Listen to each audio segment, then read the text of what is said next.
What's up, guys? Welcome to Unit Martial Arts. Back at it again. My name is Mark. And I'm Chris. And today's topic that we're going to discuss is living a martial arts lifestyle too serious?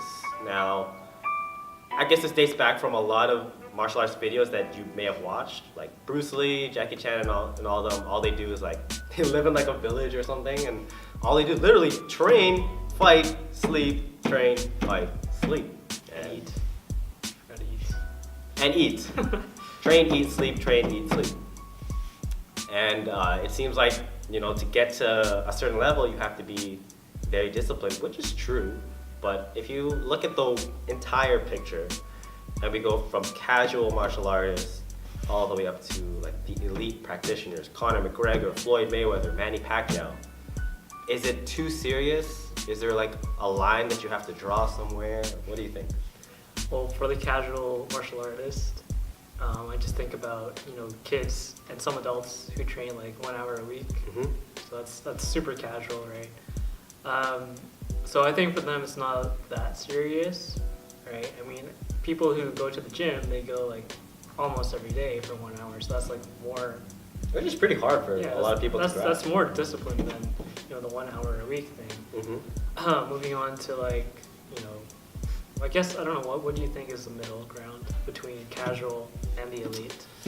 Middle ground is like you're very, I want to say very, you're passionate about martial arts and training, so that you have a consistent schedule to like show up to class, but it's not your life, so to say, like it is for professional fighters and for teachers and trainers and coaches.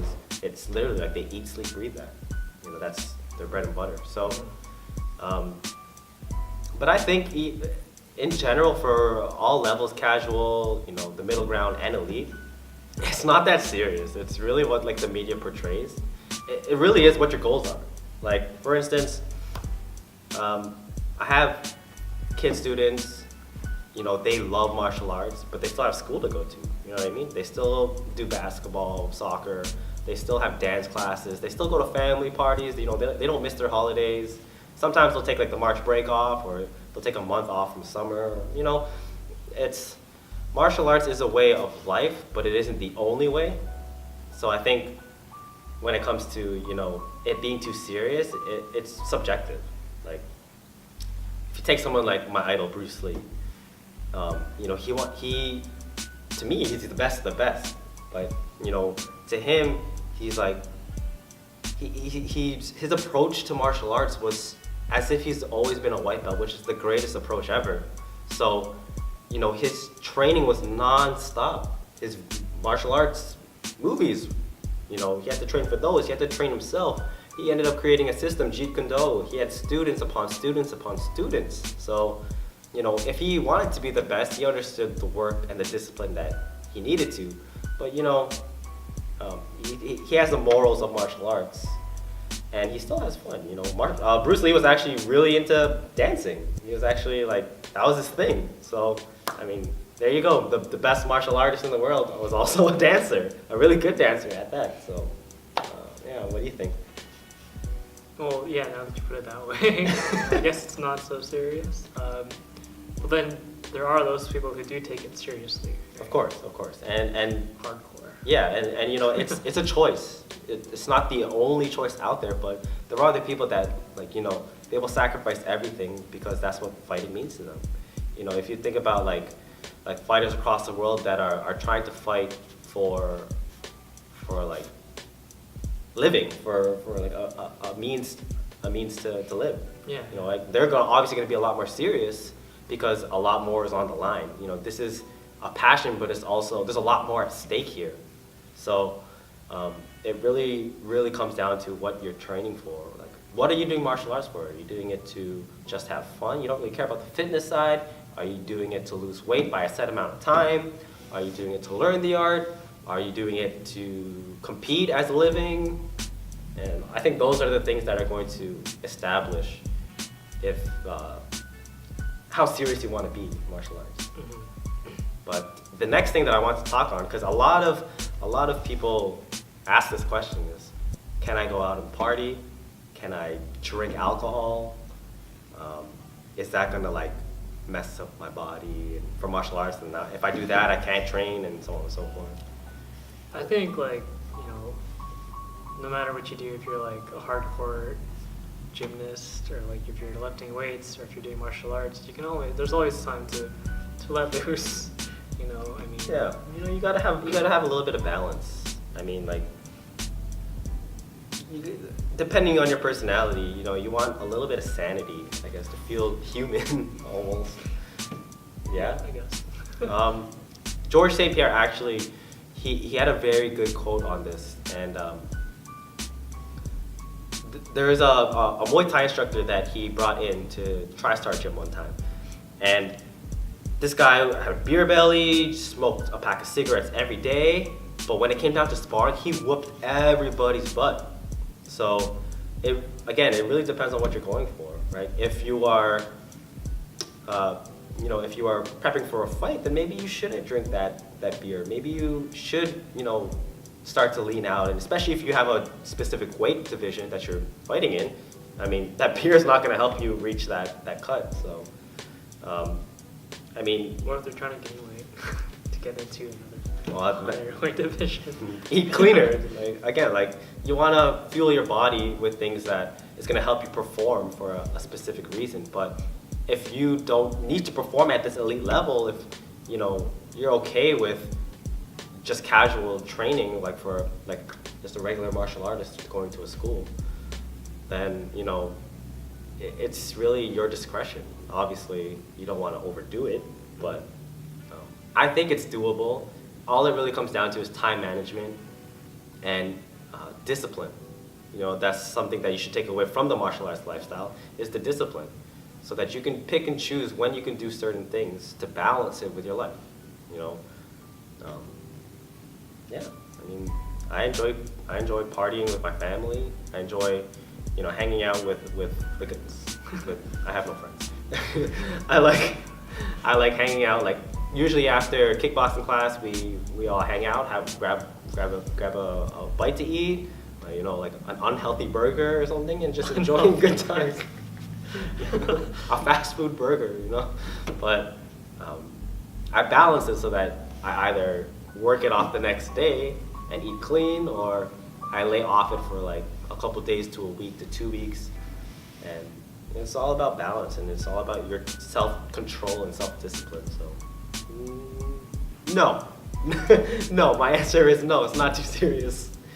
It just really depends on what you want to be in martial arts. Okay. Do you concur? Yeah, I still think it's subjective, like you mentioned earlier. It is. Yeah. Yeah. So I wouldn't fully say no. Yeah, it's your approach on training. But I guess another topic before we end off is is it going to be too serious because of your teacher, your instructor, like Mr. Miyagi, wax on, wax off, jacket on, jacket off. Oh, that's not the Karate Kid. Is that too serious? That are all martial arts instructors like that? Well, Mr. Miyagi, when he taught Daniel-san, wax on, wax off, Daniel didn't know what he was doing until it clicked in his head later on in the movie. So I don't know if you would you say that was serious or Well, okay, he was serious, but the way he approached it was okay, maybe that's a bad example. If you watch any old movies and they have that strict instructor that you're off in the mountains. Oh, Kill Bill is a really good example. When what if nobody knows Kill Bill? Because it's an old sure movie. They'll know Kill Bill. All right, so it was directed by what's his name again? I don't know. He always makes all the bloody movies. Django. You ever seen Django? I just don't know my people. All I do know is that Uma Thurman was Kill Bill. I mean, Pulp Fiction. she was a girl in Kill Bill. Oh, wow. Right. Anyways, so she went to go train with this master, and this guy literally flying lotus. This guy is unreal, and he made her punch wood until her hands bled, so it was super strong. And I don't think those exist anymore. I think it's a cinematic thing. Okay, so are we diving into fiction now? Well, Batman. Well, yeah, you could pull in Batman if you wanted to, but Batman's like knows like so many different martial arts, but like if your instructor is what makes the lifestyle too hard, like, are all instructors like that? We're kind of getting off topic, but who cares? My answer is no. I'm not like that. I don't make people punch until their hands bleed. I joke around. I fool around. It's who you're training and how they want to be trained, right? yeah, it's subjective.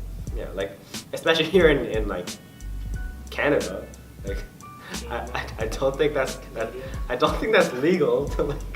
Make them kick trees. I'm just imagining like me kicking all my students in like their stomach when they're like, God. but to be honest, I was trained like that. I was trained really rough. Like if I had a wrong stance, I get swept right to the ground. But the thing is that I wanted that, so it's a little different now. It's like the movies. Yeah. The old movies. Yeah, I thought it would toughen me out, but now my body's breaking down. No. It taught me. That was my version of like fine-tuning my discipline. But it doesn't have to be yours. So I guess all in all, what we're trying to get at is it depends on what you're aiming for in martial arts. You can be very serious, but you don't have to be serious. It all depends on, you know, are you a fighter, are you a coach, or are you just someone who likes martial arts? Yeah? I agree. He agrees. I agree. She agrees. There's no she here. You okay? I'm great. All right. Alright guys, so if you guys enjoyed this, please give it a thumbs up. Make sure you guys check out Chris's channel, #shameless plug. Take it away. Oh yeah. My channel is called YouTube. His channel. I mean, it's called a sleepless vision on YouTube. Basically, I do videos about games, cosplay, vlogs, and some talks here and there. Yeah, and I am the director of Union Martial Arts. Yeah, he's the man behind the camera, but he's not behind the camera. Cameraception. Anyways, check his stuff out. Owl and Moon Media. YouTube.com/YouTube. Make sure you guys subscribe to us. Make sure you check out my vlog channel as well. Until next time, catch you guys later. Peace.